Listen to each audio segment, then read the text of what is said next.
Fi yw Tim Lloyd. A Delyth dwi. Da ni o cwmni Always Aim High Events. Neu Mae'r copa yn Gymraeg. So cwmni sy'n trefnu digwyddiadau da ni'n trio tynnu pobl i fewn i Cymru ar adegau distaw o ochr twristiaid i bwstio'r economi lleol. Fydda ni'n trefnu triathlons, rasu rhedag fel marathon yn Ynys Môn, digwyddiadau ar beics, lle da ni'n defnyddio yr awyrgylch lleol, defnyddio y manna sydd gyda ni yn Cymru i dangos i bobl faint mor prydferth ydy Cymru. Yr hyn sy'n unigryw am Mae'r copa ydy bod ni'n creu digwyddiadau mewn ardal mor brydferth yma yng Nghymru.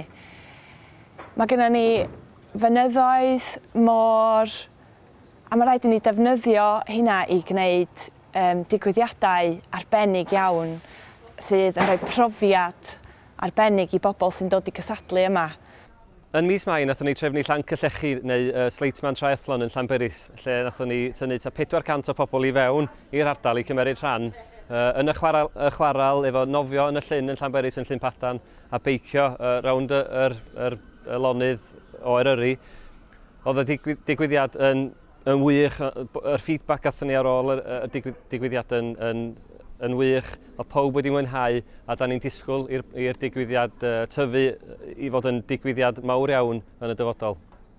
Da ni wedi sbio i fewn i'r farchnad, da ni'n gwybod mae yna digwyddiadau fel hyn yn digwydd yn llefydd eraill fel Cumbria ac yn yr Alban, ond does neb yn gwneud pethau fel hyn yn Cymru i dangos Cymru ar ei ora. Dyna beth da ni eisiau gwneud, dangos Cymru ar ei ora yn yr iaith Cymraeg i cefnogi pobl lleol a i tynnu pobl i fewn i'r ardal.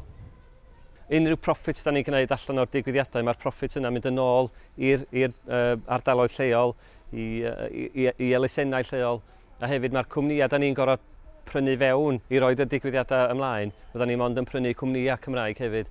So mae'r holl peth yn trio cefnogi pobl Cymraeg a i dangos i bobl o tu allan i Gymru beth sgynna ni i gynnig yn fan hyn.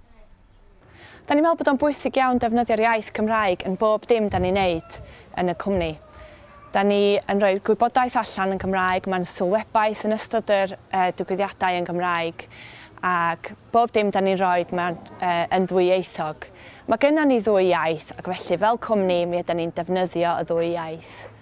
Yn edrych i'r dyfodol, doeddan ni ddim yn disgwyl i'r busnes tyfu mor gyflym a be mae o. Enghraifft, eleni oeddan ni mond yn bwriadu trefnu 2 digwyddiad, ond flwyddyn nesaf mae gennym ni 8 neu 9 digwyddiad yn y dyddiadur yn barod. Da ni'n gwybod illa wneith yna tyfu mwy oherwydd mae pobl yn dod at ni yn gofyn i ni trefnu mwy o digwyddiadau iddyn nhw, oherwydd maen nhw'n gwybod fydden nhw yn digwyddiadau proffesiynol sydd yn cefnogi y Cymraeg a'r pobl lleol. Cwbl da ni angen chydig bach o help i trio helpu ni ar y ffordd efo cadw i fyny efo'r gyflymdra o'r tyfiant y busnes.